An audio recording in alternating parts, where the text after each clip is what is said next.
Hello, this is Jose Luis here at Parametric Camp, and welcome to this video, which is a continuation in our playlist on how to create web-based drawing applications. And in this video, what I would like to teach you is how to extend what we did in the previous video, which was drawing 2D graphics using the Canvas API. But I would like to teach you a simpler, faster, more interactive way of doing the same techniques, which is using the p5.js library for 2D canvas drawing. p5.js is a great project. I will explain why it is. And what we're going to do is we're going to replicate the same example, and you can already see that the code looks much more easy to read, easy to understand, and as I will explain, it's also much more fluid to type. Additionally, p5.js has a few advantages, which is that makes interactivity much more streamlined. So the moment we move on to other videos where we do interactive stuff like clicking, dragging, mouse, typefaces, everything is going to be much easier using the p5.js framework. So I'm going to show you how to go from Canvas to p5.js. It's going to be very fast. And then from there on, we can keep using p5.js to draw cool interactive drawing applications. All right? So I can't wait to get started. Shall we do this? So let's start with the basics. What is p5.js? p5.js is basically a library of JavaScript code that is very helpful for drawing 2D, drawing 3D, doing interactive web apps that are very graphics oriented. What it does is that it basically gives you this very simple, easy to understand, English-like, very fluid programming language, if you will. It's not exactly a programming language, it's like based on JavaScript, but it does feel like a programming language in a sense, right? But it does help you draw graphics on the screen very fast and very fluid. If you remember from the previous video on this playlist, what we wanted to do was to basically draw like some kind of like little house on the grass, etc. But in order to do that, we used the Canvas API, which is the native, raw, HTML-based way of drawing 2D graphics on an app. And in order to do that, we actually had to write all this code that was not very difficult. It was fairly straightforward, but it's very verbose. You have to type a lot of things. You have to specify many coordinates. It's not very fluid. If you just want to draw and tinker a little bit with 2D graphics, it's not very agile, if you will. So what the P5 project is trying to solve is basically that. It's trying to make 2D graphics or 3D graphics more fluid, more interactive, more playful, even more fun to draw, to work with. And in a way, it's also an educational project because by doing that, it wants to give an easier entry place for people who want to learn how to code and do 2D graphics. This philosophy is not unique to p5.js because p5.js is part of the larger processing-like projects that is run by the Processing Foundation. The foundation is a nonprofit that is trying to make coding, creative coding, more accessible to everyone. And it was actually started by the processing project.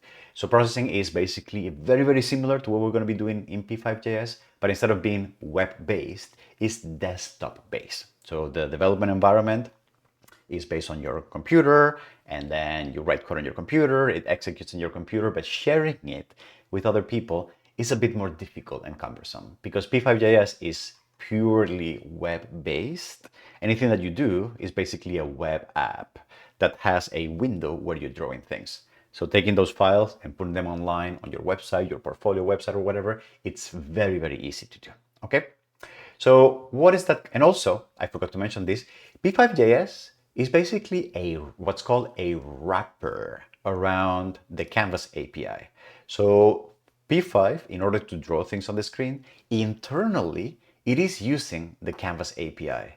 It's just that instead of asking you to write all this verbose code, it's making things a little easier by giving you more streamlined functions to draw simple 2D graphics. So p5.js is actually using the Canvas API underneath.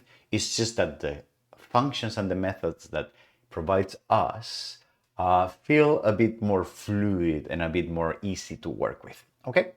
So what I would like to do in this video, as I already said in the intro, is to basically replicate the Hello Canvas example that we did in the previous video, but with p5.js. So I'm going to do that very fast so that in the forthcoming videos, we can explore the actual potential of p5.js, which I believe is not so much on 2D drawing, but is in all the interactive features that it allows us clicking on the screen, typing on the keyboard, the mouse, etc., so that we can actually create interactive drawing apps, which is what I'm really interested in, which we will see in other videos down this playlist. Okay, so let's take a look at how are we going to replicate this example, but using p5.js instead. So how do we start a p5.js project? Well, we go to the website, and on the website, we go to the download section, and you can see that they do have an online editor that you can use. It's really nice, very nice to work, but we're not going to cover that in this video. If you want to download, you go to the p5.js complete, and you download a zip file that you put somewhere on your on your desktop, for example. And if you open this, I can extract the p5 folder, and what you're going to see is that it basically has these two JavaScript big fat files, because remember, p5.js is a JavaScript library, and it has an empty example, which gives you a simple HTML with a sketch file and with references to the p5 libraries, right? So what I'm going to use, so this will be a very good place to start your own web app using p5.js. What I'm going to do is I'm going to use a version that I have created of that starter project. That version, I'm calling it Hello p5.js. And again, and I'm going to start using that. If you want to use that yourself, I recommend that you go to our repo with tutorial files, you go to web-based drawing, and you look for the folder Hello p5.js start. You download all those files, you can pause this video, all right? And that's where we're going to start. That project is going to look something like this. It has an index file that contains a link to a styles, a CSS file. Same as with the previous video, the only CSS rules here are keeping the canvas somehow centered on the screen. And then it has, in the JavaScript folder, it has the two JavaScript libraries. I have updated them to the last version, right? Which I think it's November of 2023, and an index file. The index file is linking to the main p5 library and to a sketch file, which is where we're going to be drawing our stuff. So right now I just have a placeholder here, hello p5.js, and if I run with the live server this index file, right? And if I open that with Chrome, what I get is a simple hello p5.js, right? And nothing else on the screen, okay? So again, if you want to pick it up from here, I recommend that you go to our GitHub repo. There's going to be a link to where that is on the description of this video. And you go to the repo and then you download the project and then you start with us, okay? All right, beautiful. So as we said before, let's take a look at how P5 how do we start P5 as a project in our web page, in our web page. Let's get started. So the first thing that I would like to do, as we typically do, is like making sure that I have P5 connected to my web app and running. So I'm just going to try to like print something to the console, but instead of doing it directly with JavaScript, coming from p5.js. So if you remember when we were talking about the Canvas API, what I basically did was I created a function that drew a house, and then I made sure that that function was executed once when the window was loaded. Okay, so this is because by default JavaScript doesn't know if you define functions that it has to execute them or whatever. p5.js is different in that sense, in the sense that once you load it as part of your project, then kickstarting it uses this pattern that is the same across all processing-like projects, right?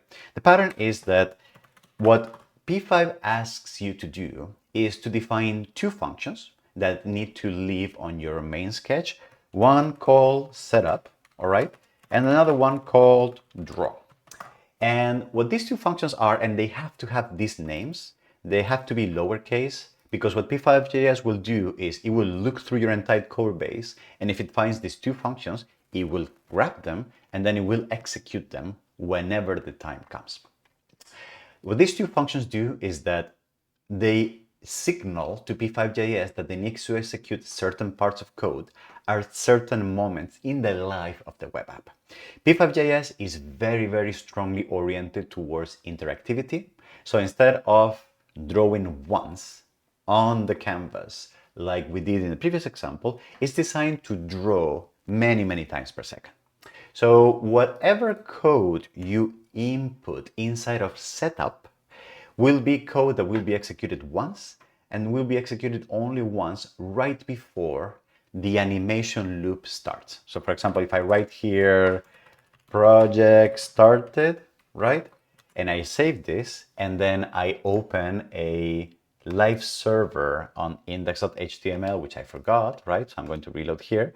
You see that the message will pop once and only once on the console. But then if I write here in draw, like rendering one frame, whatever code we run, we put inside of draw will be executed many, many times per second, somewhere between 30 frames and 60 frames per second. Again, because P5 is so animation and so interactivity oriented. So if I save this, you're going to see that right now, my app is printing to the console many, many, many times. I don't know if you can see the number ticking up here, many, many times per second. All right. This is great for doing animations. This is great for doing interactivity. And it's something that is actually not straightforward to set up if you're working with a pure Canvas API. So few points for p5.js. All right. So now, what is the first thing that I would like to do? Well, in setup, what I would like to do is I would like to do anything that needs to be done just once before we start the program. One thing that I would like to highlight as a difference between the Canvas API example and the P5 one is that in the Canvas API example, in my HTML code, I explicitly added an HTML element of the type canvas. I needed to have the canvas element right there in order to start drawing and connecting to it. And if you're, I don't know if you remember, but in the code, I actually had to go through the document, fetch the canvas, get the context, etc., etc. With P5, you don't need to do any of that. And actually, you can notice that in the main HTML, there's no canvas element. There's just links to the JavaScript files. That is because P5 will actually be the one who inserts a canvas element into your HTML. So right now, I don't have it. If you can see here, there is no canvas element in the body because I haven't created it yet. So in P5.js, what you do is you create a canvas and you do it only once at the beginning of the program because you don't have to create multiple canvas.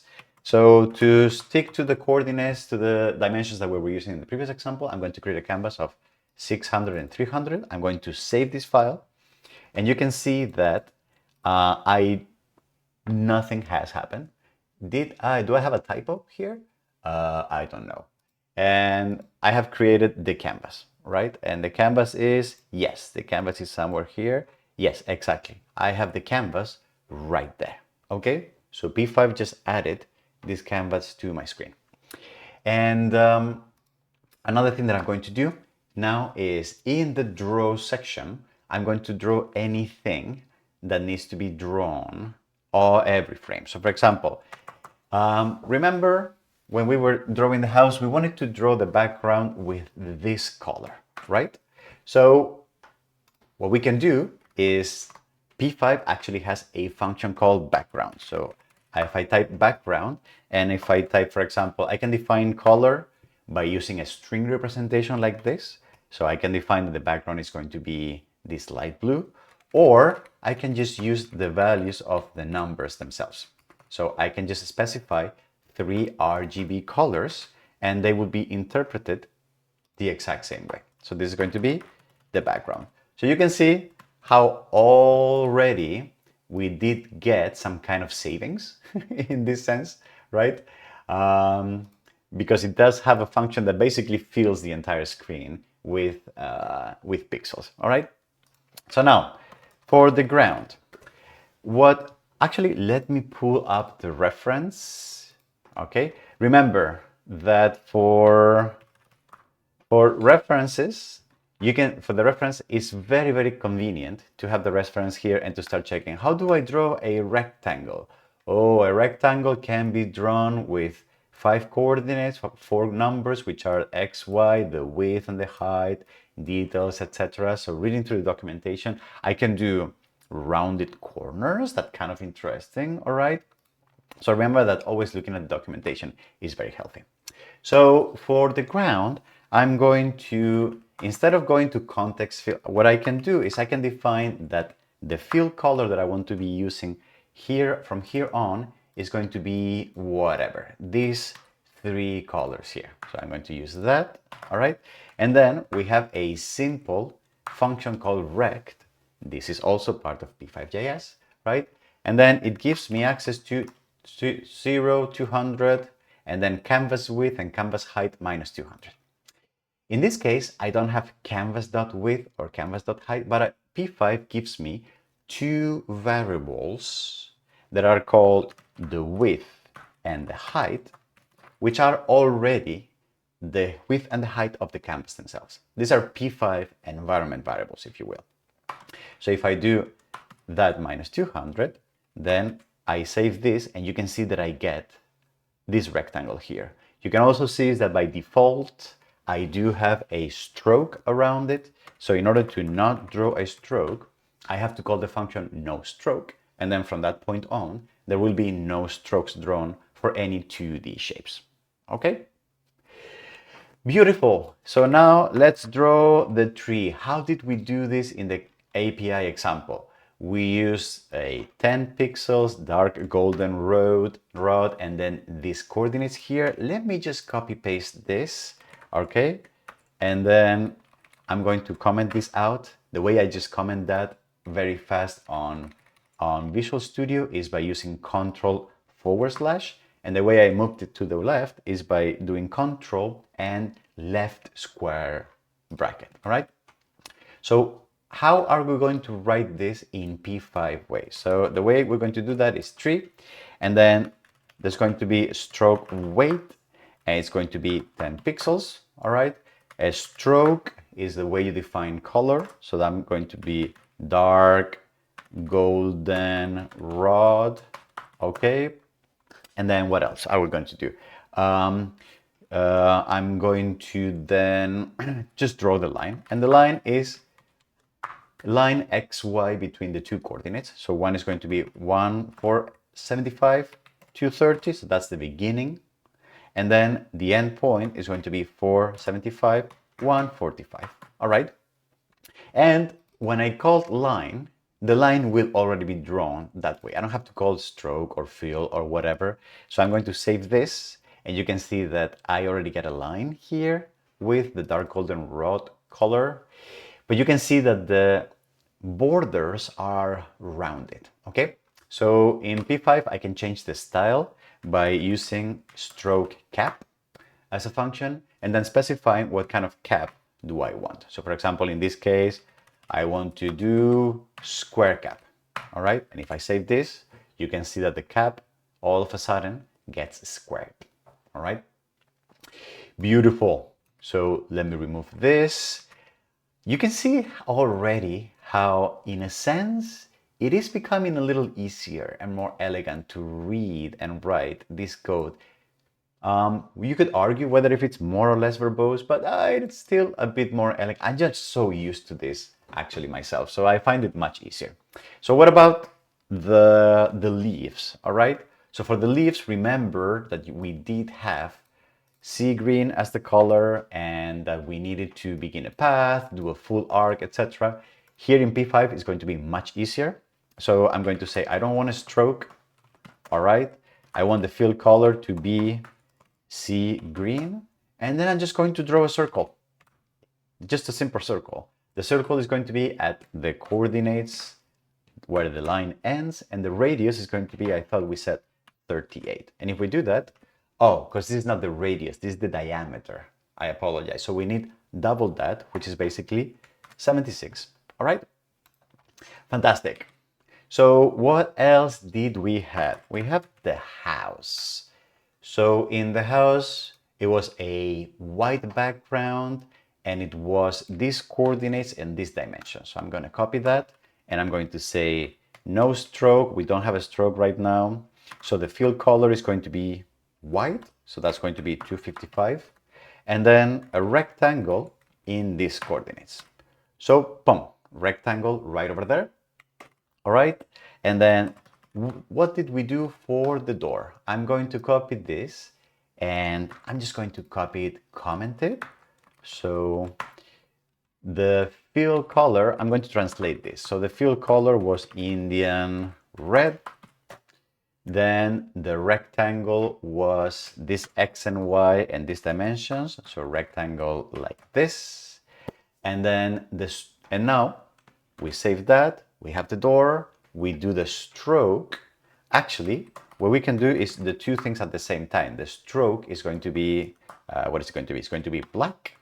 And the stroke weight is going to be 1 pixel.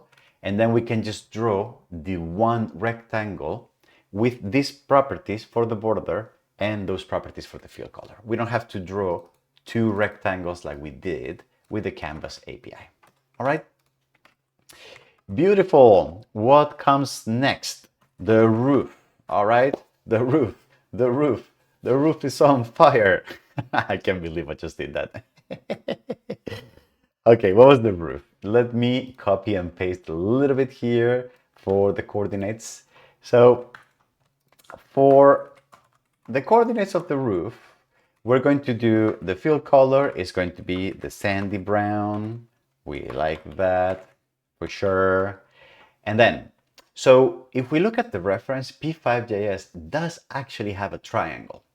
So we could basically consolidate these three into a triangle. I'm actually going to do that, right? Triangle 200, 130, 380, 130, 290, and 70. And the fill color and the stroke, yes. So we get it right away. However, if for some reason we had a more complicated shape, one that was like multiple vertices, etc., P5 also has a way of doing that that is actually somehow similar or mirroring the Canvas API. So if I, instead of doing that, I wanted a path, so what I can do is I can begin a path, right? And then I can start adding vertices. So vertex, for example, 200, 130. Another vertex is going to be 380, 130. And another vertex is going to be 290 and 70. All right. And I can end shape. And then what I will do is that it will draw all the vertices with whichever style we have at this point. If I save this, you see that it doesn't quite happen.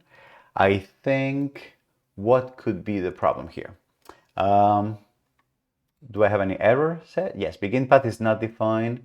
Begin shape, sorry, begin shape. I forgot to say this. One of the very nice things is that p5.js has a very, very strong emphasis on learning.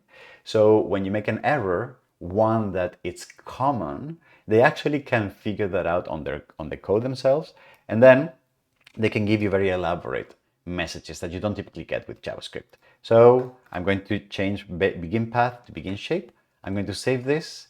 And now you can see that we don't have this end close. That is because we either didn't repeat the last vertex, which is something that we could have done, or we could have defined the shape to be ended as a close shape. All right. And we can do that. And then the triangle gets closed. All right. Beautiful. So that was, let me remove this here. That was p5.js. I don't know about you. I just find it a little easier to read and to understand than the Canvas API. For me, the Canvas API is a little bit too much, especially for simple things like lines, circles, etc., etc. Now, if you remember, in the previous example, we did implement this trick to figure out where we were clicking on the screen. All right.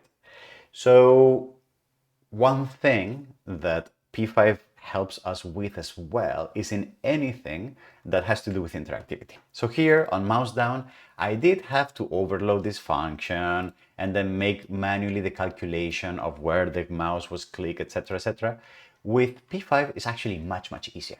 So just like before, we created a setup function and a draw function. And because we named them setup and draw, P5 was able to look through my code base, fetch those functions, and call them whenever it was necessary. So once at the beginning of the program and many, many times per second, right? We can see that in the documentation. So I can go to setup, right? I can go to draw, and here it will explain how those functions work. Just like that, that same pattern is the pattern that p5.js uses for allowing you to define other functions that should execute at special moments through the life of the program. All those functions are the ones that we use, for example, when we want to define interactivity, right? Responses to interactivity. So for example, if I go to in the documentation and I go to mouse, keyboard, acceleration, or whatever, you can see that there are a bunch of functions like mouse move, mouse drag, mouse pressed, mouse release. And if I go to mouse press, you can see that the mouse press function is called after every time a mouse button is pressed. What that means is that this function, if I define it in my code, P5 will see it and will execute it whenever the time is good. Or in other words, whenever I click on the canvas. So I'm going to define here mouse pressed, and remember, it has to have this exact same name with this exact same P, capital P. So this is called camel casing, all right? Or a snake casing, no, snake casing. Sorry, this is called camel casing, right? And then here I can define what do I want to do. So for example, mouse was clicked, all right? So if I save this and I now click here, you can see that every time I click on the canvas, on the screen, a message is printed to the console. So probably what I want to do now is I want to know what were the coordinates of the canvas when I clicked in it, right? So what I can do is I can say mouse was clicked on, and then I apologize, I'm going to use string interpolation in JavaScript with backticks. So I'm going to do here, and then what are the coordinates of the mouse? Well, just like P5 gave me the variable width and the variable height, which already contain the width and the height of the canvas, P5.js has a lot of these variables that they are already given to you out of the box. You don't have to manage them. You don't have to calculate them. They make knowing things about your app much easier and faster. Two of those variables are mouse x, which is a variable that tells us where the mouse is, right? And surprise, surprise, which one do you think the other one is going to be? Mouse Y, right? So if I now click here at the top left corner, you can see that the mouse was clicked in 2, 1. And if I click all the way here, you can see that the mouse was clicked almost at 600 and 300, right? I am getting those values with precision. So if I needed an integer, I just have to math round them, right? Or math round those values, and then here, here, here, here, here. All right, so this will be a way that we can use. And we have also negative. So when I'm clicking outside of the canvas, it kind of counts as negative. All right, so this would be an easy way to do interactivity with P5. Like for example, figuring out what are the coordinates of the places where I want to start drawing things. All right. Fantastic. Okay, so that was awesome. So how did you like P5.js? All right. Is this cool? Let me show you something, by the way. So if you like p5.js, I definitely recommend that you check out Dan Schiffsman's YouTube channel called The Coding Train. He does have many, like hundreds, if not thousands at this point, of videos using either p5.js or processing or combinations thereof. It's a really popular video. It has like almost 2 million subscribers at this point. And then was part, I don't know if he was part of the P5 development team, but he was definitely part of the board of directors of the Processing Foundation. And he has been very involved in the development of the projects himself. So he has a lot of videos on all things P5.js. So I definitely suggest that you check his videos if you're interested in learning more. At any rate, this was a very simple example that we did here for simple static 2D graphics, how to draw things on the screen. But what I would like to do now in the next videos in this playlist is start understanding how we can use these techniques to create more interactive applications. And specifically, what I would like to teach you is the different ways we can use interactivity to not draw static things, but actually draw things manually ourselves. So in the next videos, I'm going to be using p5.js to draw, for example, like to click on the screen and start drawing like poly shapes, or start drawing like a bunch of circles and see how they accumulate, and start creating like either user-driven drawing applications or self-driven drawing applications like a screensaver or like fancy graphics that animate on their own, okay, with a loop. So if you're interested in those videos, make sure you check what's coming up on the playlist. And in the meantime, if you thought this was of any use or you liked it, maybe show some affection. Click on the like button, leave a comment, say hi, join the Discord, whatever your YouTube live, social media live looks like. Okay? Thank you very much and see you on the next videos. Bye bye.